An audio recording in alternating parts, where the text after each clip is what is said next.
시편 62편은 다윗이 공경에 처했을 때 하나님을 바라보며 부르짖었던 기도의 시입니다. 위기 가운데 마음이 전혀 흐트러지지 않고 평온함을 유지할 수 있는 사람은 없을 것입니다. 근데 중요한 것은 마음에 어떤 결심을 하느냐입니다. 다윗은 바로 이런 내적인 갈등과 부정적인 생각이 자신을 막 흔들매도 불구하고 하나님만을 바라보겠다는 그런 신앙의 결심을 합니다. 어떠한 고난이나 위험이 닥쳐도, 그리고 낙심이 되거나 의심이 생겨도 두려움에 지거나 절망에 무너지지 않고 오직 하나님만을 신뢰하겠다라는 그러한 신앙의 고백인 것이죠. 때로 절망이 우리에게 찾아와서 우리의 소망을 사그러들게 하기도 합니다. 그러나 다윗은 그러한 절망적인 순간에도 나의 소망이 하나님으로부터 온다라고 고백하면서 그 절망을 극복할 수 있는 소망의 비결은 바로 바라봄이고 믿음이다라고 얘기합니다. 인생의 위기가 찾아왔을 때, 신앙의 위기가 찾아왔을 때 그 위기를 극복하고 소망으로 일어날 수 있는 비결을 오늘 본문을 통해서 함께 살펴보겠습니다. 우선 첫 번째는 나의 영혼이 잠잠히 하나님만 바라야 할 수 있습니다. 다윗은 오늘 본문의 1절에서 소망을 얻는 방법을 이렇게 기록하고 있어요. 우리 1절을 같이 한번 읽어볼까요? 나의 영혼이 잠잠히 하나님만 바라며 나의 구원이 그에게서 나오는도다. 아멘. 다윗은 먼저 무엇을 하기로 결심했냐면 오직 하나님만 바라보기로 결심했어요. 인생에는 실망스럽고 낙심되는 일들이 닥칠 때가 있죠. 급박한 위기를 만날 때도 있어요. 그런데 그 위기보다 가장 큰 위기는 뭐냐면 우리를 당황스럽게 만들어요. 하나님의 도우심이 도대체 어디 있는가라고 의심이 드는 거예요. 그게 더 큰 문제이죠. 사실 고통의 문제는 설명하기 쉽지 않은 문제입니다. 이해할 수 없는 상황이 왔을 때 이걸 어떻게든 설명해 보려고 하는 것 자체가 고통스럽기도 해요. C.S. 루이스라고 하는 위대한 기독교 작가가 있습니다. 이분은 고통의 문제라는 책을 쓰셨는데 그리스도인들이 고난을 받을 때 마음속에서 막 일어나는 의심들, 이거에 대한 답을 해놓은 책이 바로 이 책입니다. 수십만 명이 이 책을 통해서 위로를 많이 받았어요. 그런데 그 책을 쓴 지 몇 년이 되지 않아서 갑자기 자신의 아내가 암에 걸렸어요. 아내가 병원에서 쇠약해지고 죽는 것을 지켜봐야 된 상황이 된 겁니다. 그리고 아내가 죽음 후에 그는 또 다른 고통에 대한 다른 책을 썼는데 바로 슬픔의 관찰이라는 책을 쓴 거예요. 이때 C.S. 루이스는 하나님의 존재에 대해서는 의심하지 않았는데 하나님의 사랑에 대해서는 의심하게 되더라 라고 고백을 해요. 한 번도 그때처럼 하나님이 멀게 느껴진 적도 없었고 하나님이 이렇게 무관심한가 라고 느껴진 때도 없었다는 거예요. 가장 신실한, 어떻게 보면 기독교의 위대한 작가로 인정받은 이 C.S. 루이스조차도 고통이 찾아오니까 하나님의 사랑에 대해서 의심이 들더라는 거예요. 이럴 때는 우리가 아무리 기도해도 마치 기도가 공중에서 흩어지는 연기처럼 금방 사라지는 것처럼 느껴져요. 하나님의 사랑을 붙잡으려고 해도 그렇게 하나님의 사랑이 멀게만 느껴지는 때가 없는 거예요. 다윗이 지금 바로 이런 상황에 처해 있는 겁니다. 그런데 다윗은 오늘 그런 상황 속에서도 오직 주님만 바라보겠노라고 그렇게 결심하는 거예요. 사실 히브리어 원문을 보면 가장 먼저 나오는 단어가 있습니다. 그것이 바로 아크라는 단어인데 확실히, 참으로, 진실로 라는 뜻을 가지고 있어요. 거기에 그렇지만 또 다른 의미도 있어요. 그럼에도 불구하고, 그렇지만 이런 뜻을 가지고 있어요. 여러분 12절밖에 되지 않는 짧은 시편인데 여기에 이 아크라는 단어가 몇 번이나 나오냐면 6번이 나와요. 그러니까 2절에 한 벌꼴로 계속 반복해서 나오는 겁니다. 우리 본문에서는 오직이라고 이 단어를 번역을 했는데 그러니까 이런 뜻이 돼요. 때로는 하나님이 나를 사랑하시고 나와 함께 동행하시는 게 확실하게 느껴질 때도 주님만 바라보는 거예요. 그러나 그럼에도 불구하고 오직 주님만 바라봐야 된다라고 얘기하고 있는 거예요. 여러분, 우리 오직 주님만을 바라봐야 우리의 영혼이 사는 거예요.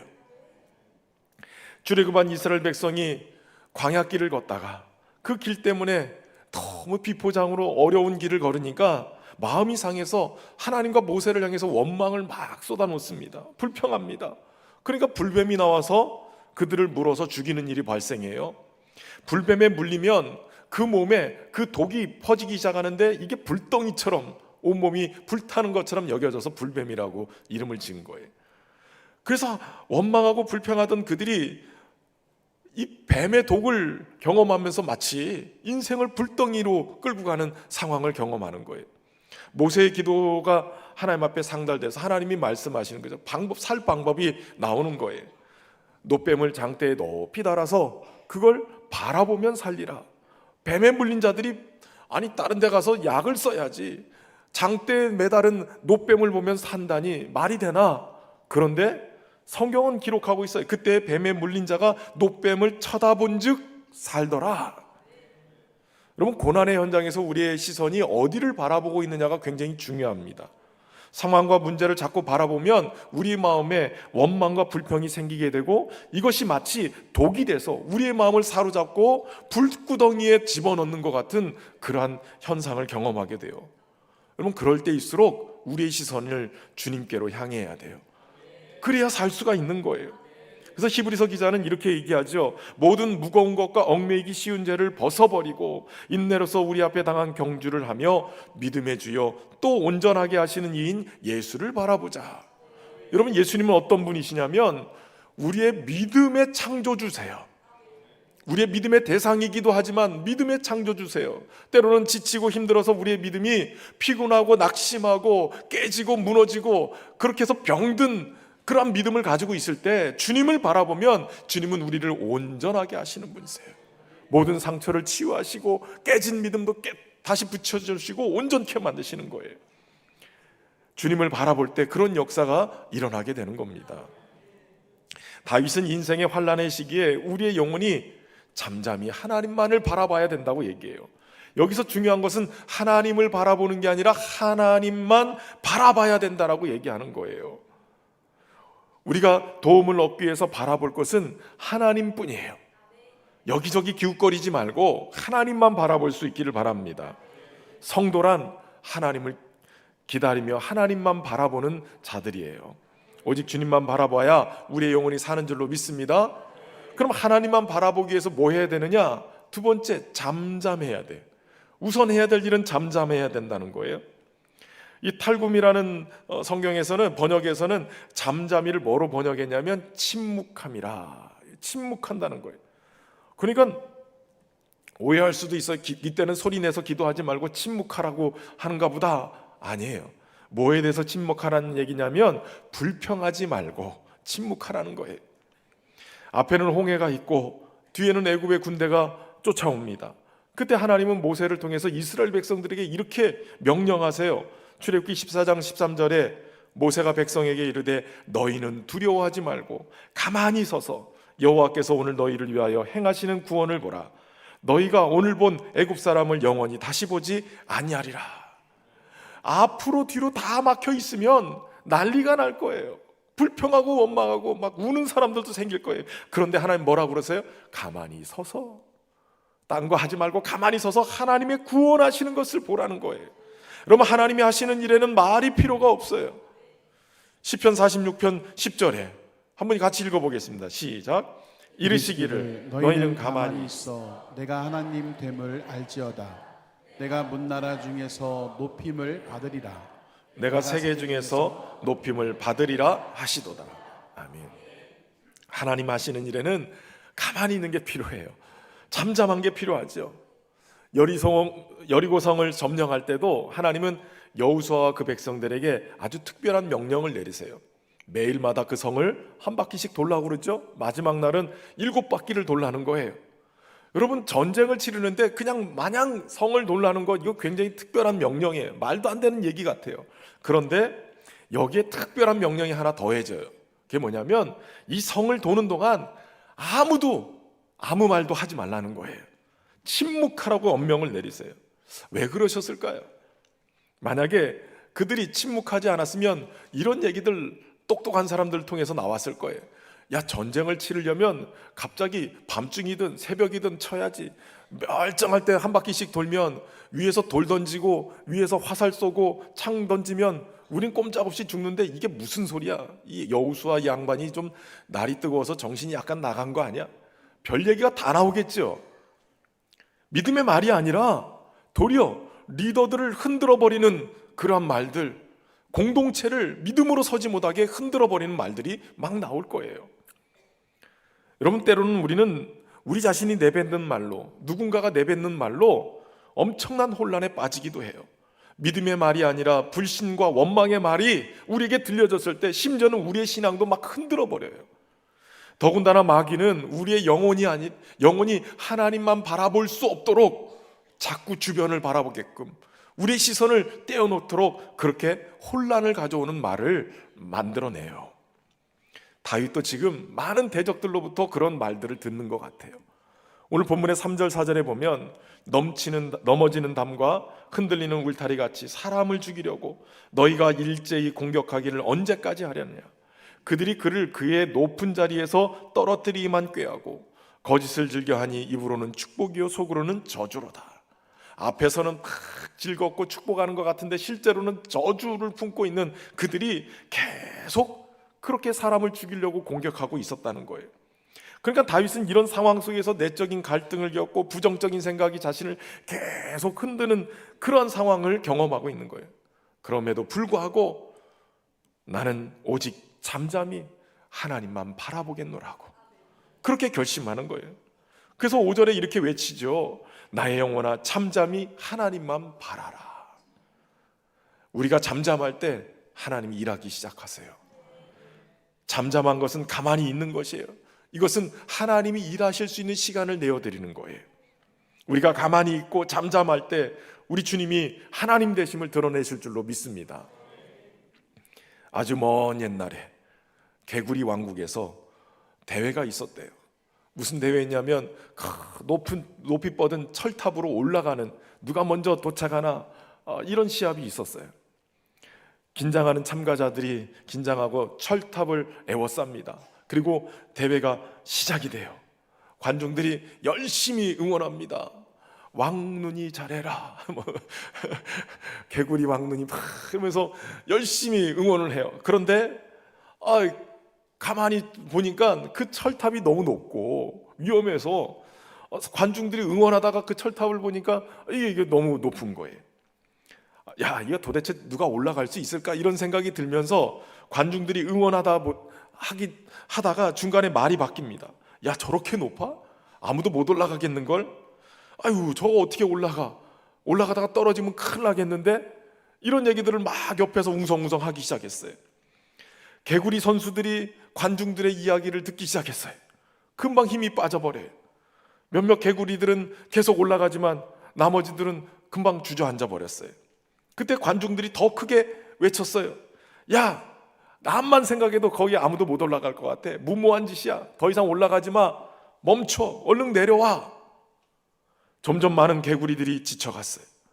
거의 포기하는 지경에 이르렀습니다. 그런데 마지막 한 마리가 묵묵하게 포기하지 않고 끝까지 그 꼭대기를 올라가는 거예요. 그리고 그 개구리가 승자가 됐어요. 기자들이 인터뷰한다고 쫓아왔어요. 어떻게 당신은 이렇게 높은 정상을 묵묵하게 올라갈 수 있습니까? 그 비결이 뭡니까? 어디서 그런 용기가 났습니까? 묻는데 대답을 하지 않아요. 나중에 알았어요. 그 개구리가 귀가 먹은 개구리라는 걸. 여러분, 우리가 믿음 생활하고 우리의 인생을 목표를 향해서 달려갈 때 자꾸 부정적인 얘기들을 우리 마음속에 들으면 그러면 무너지는 거예요. 귀를 닫아야 돼요. 세상과 자신의 내면에서 울리는 이 의심과 불안한 소리에 귀를 막으세요. 그리고 잠잠히 하나님을 바라봐야 돼요. 그러면 우리 내면의 파도가 잠잠해지기 시작해요. 여러분, 우리 예수님은 오셔서 바람과 바다를 꾸짖으셔서 잠잠케 하시는 분이세요. 잠잠케 하시는 주님의 음성이 들려야 우리의 영혼이 파도가 잠잠해지는 거예요. 다윗은 그렇게 주님을 잠잠히 바라보면서 하나님의 음성을 듣습니다. 11절 말씀에 하나님이 한두 번 하신 말씀을 내가 들었나니 권능은 하나님께 속하였다 하셨도다. 하나님께 권능이 속했다는 이 이야기를 들으면서 그는 어떤 사람들의 이야기도 공격도 다 이길 수 있는 하나님의 음성으로 힘을 얻게 되는 거예요. 때로는 하나님이 우리에게 하나님의 말씀을 보내세요. 그 말씀을 들을 때 우리의 영혼이 살아나게 되고, 무엇보다도 위험한 지경에서 건지시고 우리를 고치시고 싸매시는 그의 말씀 속에서 우리가 살게 되어지는 거예요. 저는 그 말씀이 오늘 설교 시간에 여러분에게 들려지기를 바랍니다. 그 말씀에는 권능이 있어요. 그 말씀이 우리 안에 들어와서 믿음으로 반응하면 믿음 안에서 믹스가 돼서 새로운 삶을 우리 안에 창조하게 만들어요. 하나님의 음성이 들릴 때까지 오직 주님만을 바라되 잠잠히 주님을 바라볼 수 있기를 바랍니다. 그때까지 뭐 해야 되느냐? 기다리는 일이 필요해요. 여러분, 우리의 믿음의 성숙함을 측정할 수 있는 방법 중에 하나가 하나님에 대해서 우리가 얼마나 기다리느냐예요. 우리가 믿음 생활하면서 실패하는 요인 중에 하나는 잘 못 기다리는 것 때문에 문제가 돼요. 기도해놓고서 기도의 응답이 올 때쯤 되면 포기해버려요. 뭔가를 열심히 해놓고 응답될 때쯤 되면 포기해버리는 거예요. 사실 이 기다림이 부족하기 때문에 우리의 신앙에 문제가 생기는 거예요. 사실 은혜 받는 것도 기다림이 필요하지요. 기도의 응답도 기다림이 필요해요. 무슨 일을 하든지 다 기다림이 필요하지요. 밥을 해도 뜸을 기다려야 돼요. 그래야 설 익은 밥을 먹지 않지요. 여러분, 성도는 기다리는 사람들이에요. 하나님을 기다리는, 하나님이 응답하실 때까지 기다리는 거예요. 다윗은 바로 이 기다림을 통해서 성숙해요. 지금 다윗은 좋은 상황이 아니에요. 자기를 대적하는 원수들로부터 공격을 받을 때예요. 아무 일을 할 수가 없는 상황이에요. 내가 뭔가를 하려고 하지도 않았어요. 그러나 하나님을 기다리는 것은 그가 열심히 기다렸어요. 여러분, 기다림이라는 것은 아무것도 안 하고 넋놓고 있는 것을 기다림이라고 하지 않아요. 이 기다리는 동안 다윗은 뭐 했느냐? 하나님께 집중했어요. 여러분, 사진을 찍을 때 아웃포커싱이라는 기술이 있어요. 뭐 렌즈로 이렇게 막 이것저것 맞추면 나오는 게 있는데, 인물 사진을 찍는다든지 아니면 어떤 그 과일이나 꽃 같은 거를 딱 집중해서 찍을 때 주로 이 기법을 사용합니다. 이 기법은 인물이 부각되거나 그 사물이 부각될 수 있도록 그 중심에 그 사물을 놓고 주변의 것들이 뽀샤시 효과로 그냥 싹 문드러지는 효과를 얘기를 하는 거예요. 요즘에는 핸드폰 카메라에 인물 모드라는 그 모드가 있어서 이걸로 찍으면 되게 잘 찍어요. 제가 우리 이번에 사랑방 지도자들 야유회 갔을 때 그 인물 모드, 이게 알려주면 안 되는데 제가 사진을 딱 찍었는데 너무 마음에 들게끔 찍었어요. 몇 장면을 제가 보여드리려고 그러다가 초상권 때문에 못 보여드려요. 근데 그거 찍어서 이렇게 딱 놓으니까 얼마나 그냥 그 인물이 싹 살아나는지 한 인물들 하시더라고요. 그런데 여러분, 구원은 하나님의 일이지만 내가 할 일은 오직 주님께 내 시선을 고정하는 거예요. 그리고 주님께 집중하면서 주변을 날려버리는 거예요. 이것이 믿음이에요. 우리 주님을 크게 보고 우리를 낙심시키는 주변의 환경을 다 뽀샤시 효과로 날려버리는 거, 신앙의 아웃포커싱을 해야 돼요. 우리의 영혼이 고요함 중에 주님을 바라보고 기다리면 소망의 말씀이 우리에게 들려오고, 그 소망의 말씀을 붙들면 구원의 은혜로 우리를 인도해 가세요. 인생의 파도를, 내면의 이 파도를 잠잠케 하시고 오늘 기다리는 자에게 하나님의 은혜의 열매를 맺게 하실 줄로 믿습니다. 그렇게 주님을 바라볼 수 있길 주의 이름으로 축원합니다. 우리가 소망을 얻기 위해서 해야 될 일 두 번째는 시시로 주님을 의지하고 그 앞에 마음을 토해야 된다는 거예요. 오늘 본문의 8절에 다윗은 이렇게 요청하고 있어요. 백성들아, 시시로 그를 의지하고 그의 앞에 마음을 토하라. 두 가지 해야 돼요. 먼저는 시시로 주님을 의지해야 돼요. 시시로라는 말은 매순간이라는 뜻이에요. 가끔 우리는 위기 때만 주님을 의지하려고 그래요. 평상시에는 주님이 필요 없어요. 위기 때만. 그래서 요즘은 새벽 기도 좀 다니엘 기도 때문에 안 하지만, 어떤 분들이 갑자기 새벽 기도에 열심히 나오면 목사들은 긴장을 해요. 저 집에 뭔 일이 터졌구나. 그래서 제가 한 번은 이 얘기를 하면서 그렇게 긴장하지 않도록 문자를 주십시오. 그랬더니 진짜 우리 집사님들이 몇 분이 문자가 왔어요. 목사님, 아무 일도 아니니까 긴장하지 마십시오. 괜찮습니다. 새벽에 기도하고 싶어서 나왔습니다. 이렇게 문자 주시는 분 계세요. 여러분, 어려울 때만, 문제만 생겼을 때만 기도하는 게 아니라 시시로 매 순간 항상 주님을 의지해야 된다는 거예요. 여러분, 주님을 의지한다는 것은 주님을 믿고 확신해야 되는 거예요. 주님을 믿되 막연하게 믿지 말고 정말 믿는 구석이 있는 것처럼 믿어야 된다는 거예요. 예전에 제가 대전에서 사역할 때요, 집사님, 총각 집사님인데, 나이 먹은 총각 집사님인데 교회 봉사를 열심히 하다가 교회를 못 나오시는 거예요. 그래서 도대체 뭔 일 있나 그러고선 신방을 갔더니 알아 누워 계시는 거예요. 도대체 뭔 일 있길래 알아 누우십니까? 물 한 모금을 못 마시고 며칠째 그러고 계신다는 거예요. 그래서 무슨 일인가라고 여쭤보니까 글쎄 어떤 마을에 갔는데 거기에 그 주민이 이거 한 잔 드셔보라고 주시는데 감식초를 한 컵을 주셨는데 이 원액을 그냥 들이켰다는 거예요. 그러니까 그 원액을 들이키면서 목에 이 감식초가 막 그냥 들어가니까 여기 한마디로 화상을 입어가지고 목이 퉁퉁 버가지고 물 한 모금이 안 들어가는 거예요. 그래서 며칠 동안 물 한 모금도 못 마시다가 제가 신방을 가니까 배지밀 같은 걸 하나 사갔는데 그거는 간신히 빨대로 해서 그때서는 이제 목에 액체가 넘어가는 거예요.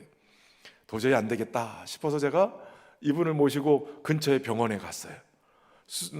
진료를 받으려고 수속을 하는데 수납을 먼저 하라는 거예요. 그런데 집사님도 지갑을 놓고 오고 저도 지갑을 열어보니까 1,000원짜리 몇 장이 들어있는 거예요. 근데 얼마를 내라고 그러냐면 5만 원을 내라는 거예요. 그래서 너무 당황했는데 가만히 생각해 보니까 이 주머니에 공금이 들어있어요. 봉투에 공금이. 그래서 제가 그날 공금 유용을 했어요. 5만 원을 빼서 계산을 하고, 그리고 물론 끝난 게 아니라 5만 원을 채워서 다시 갖다 놨습니다. 그때 제가 그 당황하면서 저희 아내에게 가서 항상 얘기를 해요. 내가 이런 일을 썼는데 적어도 목회자의 지갑 안에는 5만 원은 있어야 되겠더라.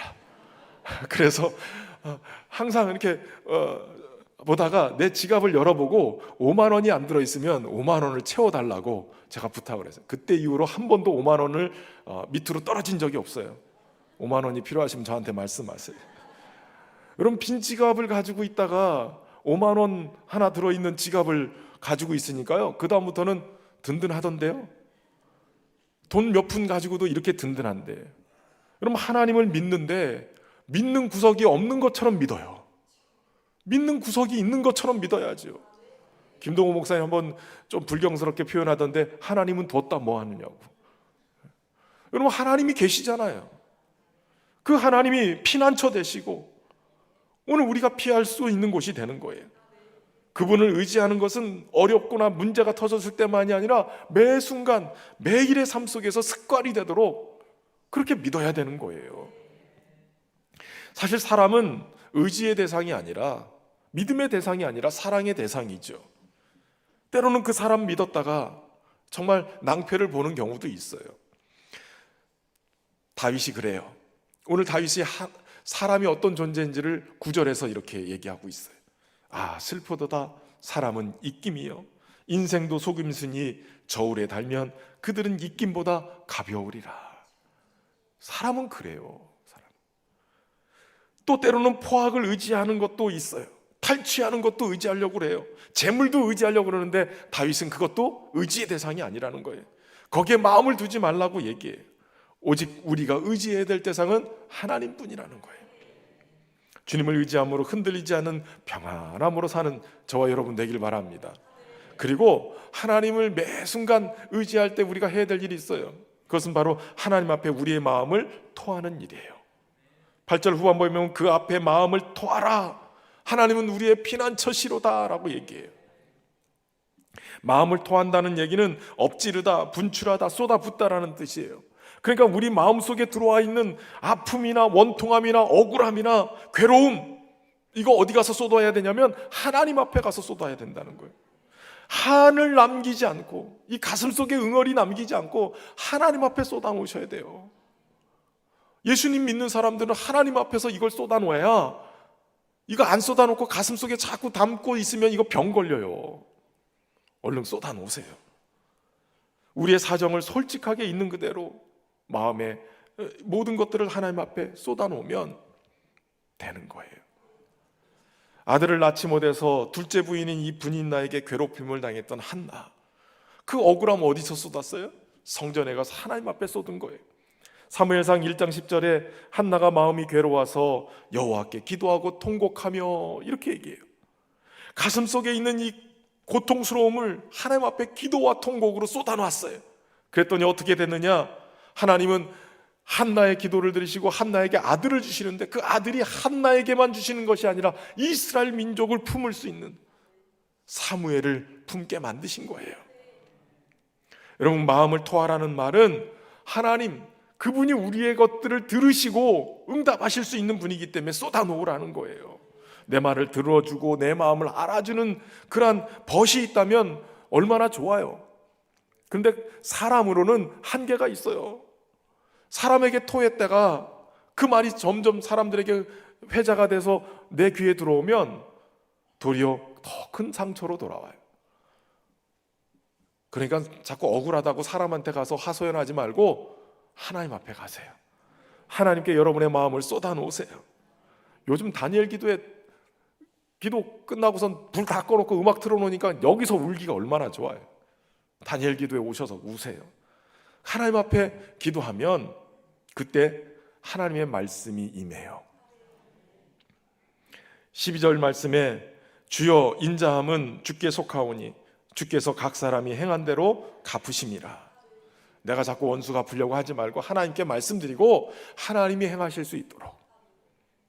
자꾸 원수 갚으려고 마음에 원한을 품으면 이게 병이 된다니까요. 우리가 말하기도 전에 우리의 모든 것을 아시는 주님이 주님 앞에 모든 것을 토해내는 모든 성도들을 보듬으시고 그 상처를 싸매주시고 또 그의 구하는 기도를 들으셔서 실망치 않게 만들어 주십니다. 그 주님을 구하고 나아갈 수 있기를 주의 이름으로 축원합니다. 마지막 세 번째는 오직 주만이 나의 반석이요 구원이요 요새이심을 선포하라는 거예요.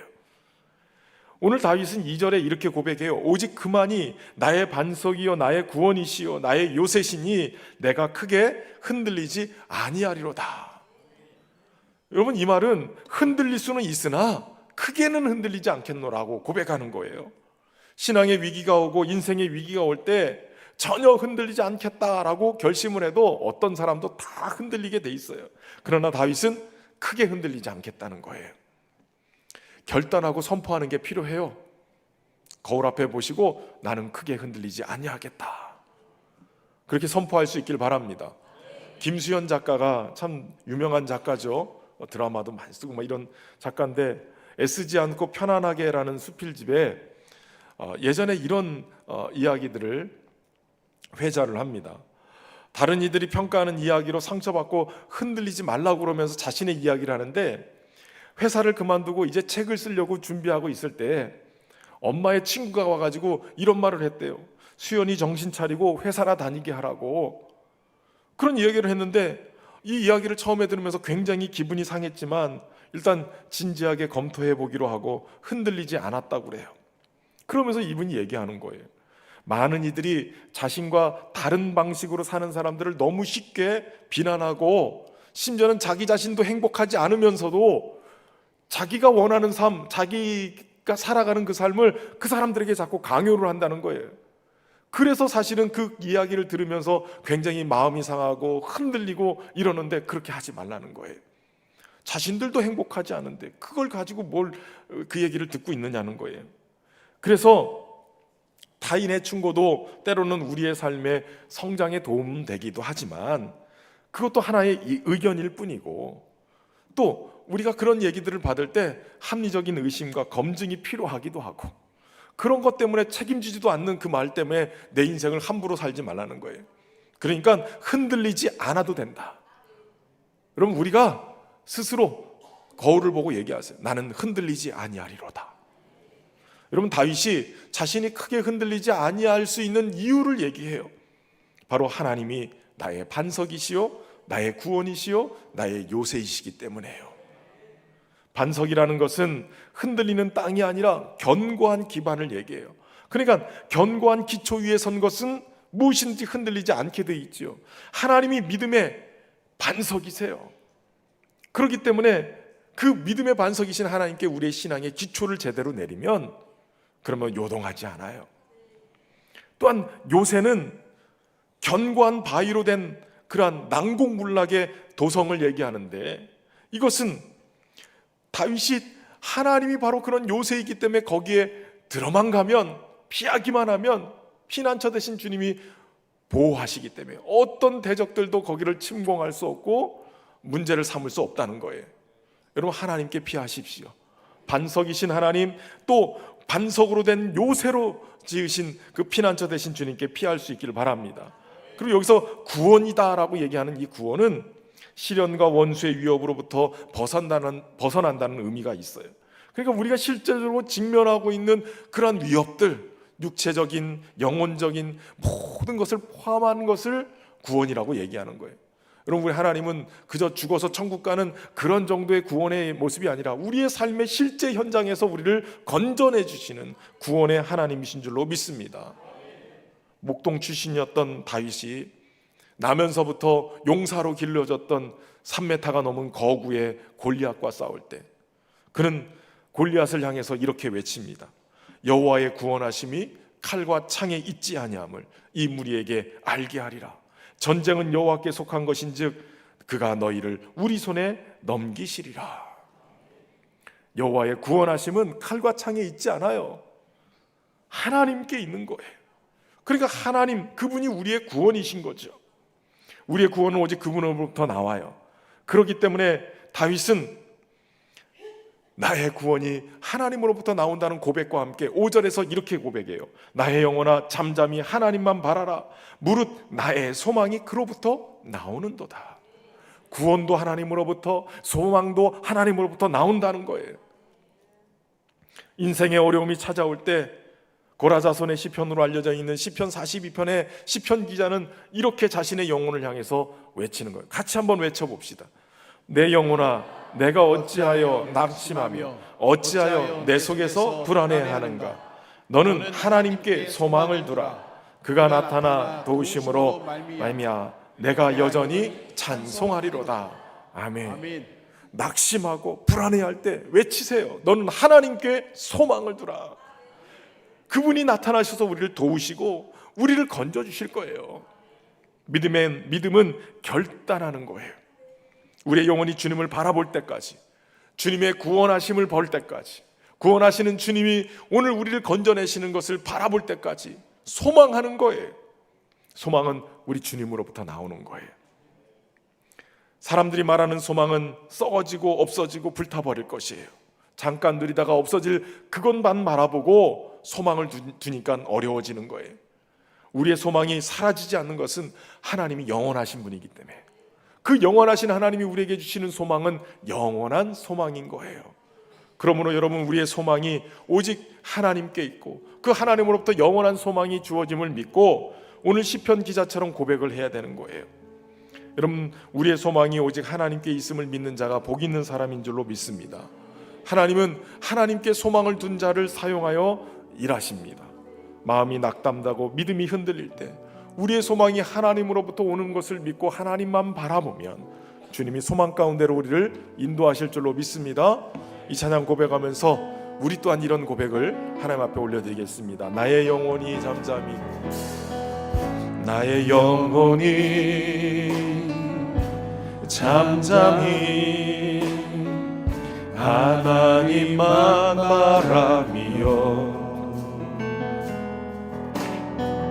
나의 구원이 그에게서 나는도다.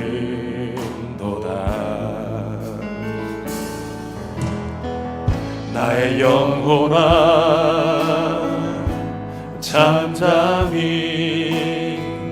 하나님만 바라라. 나의 소망이 저에게서 나는도다. 오직 주만이 나의 반석, 나의 구원이시니. 오직 주만이 나의 산성, 내가 요동치 아니하리. 나의 구원, 나의 영광, 나의 구원, 나의 영광 하나님께 있으니, 하나님께 있으니. 내 힘의 반석과 내 힘의 반석과 피난처 되시네, 피난처 되시네. 오직 주만이 나의 반석, 주만이 나의 반석, 나의 구원이시니. 오직 주만이 나의 산성, 내가 요동치 아니하. 오직 주만이 나의 반석, 오직 주만이 나의 반석, 나의 구원이시니, 나의 구원이시니.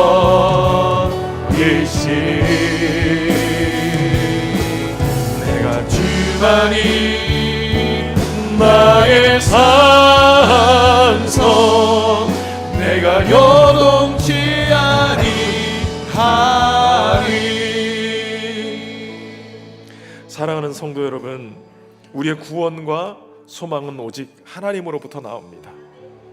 인생의 위기를 경험했을 때 오직 잠잠히 주님만을 바라보게 하시고 기다리게 하시고 주님을 의지하고 우리의 모든 아픔들을 주님 앞에 쏟아놓음으로 주님이 오늘 우리 가운데 응답하실 줄로 믿습니다. 이 시간 우리가 함께 기도하면서 나갈 때, 하나님, 내가 오직 주님만을 바라보겠습니다. 주님만을 기다리겠습니다. 주님만을 의지하겠습니다. 함께 고백하며 나가겠습니다. 살아계신 하나님 아버지, 주님의 은혜와 사랑으로 오늘도 우리를 붙잡아 주시고 주님의 말씀을 우리 가운데 보내셔서 깨닫게 하시니 감사합니다. 하나님, 우리가 오직 주님만을 바라보기로 결심합니다. 크게 흔들리지 않도록 오직 주님만을 바라보며 의지하며 주님을 구하며 나가기를 소망합니다. 주님, 힘들다가도 억울한 일을 당해도 오직 주님께만 의탁하고 주님께만 우리의 마음을 통하게 하시고 주님을 의지하고도 주님을 날마다 우리가 주는 나의 구원을 요새부터 나의 반석이신 주님을 의지하게 하시고 우리가 흔들리지 않고 하나님 붙잡아주시는 소망합니다. 하나님 역사하시고 인도하여 주시옵소서.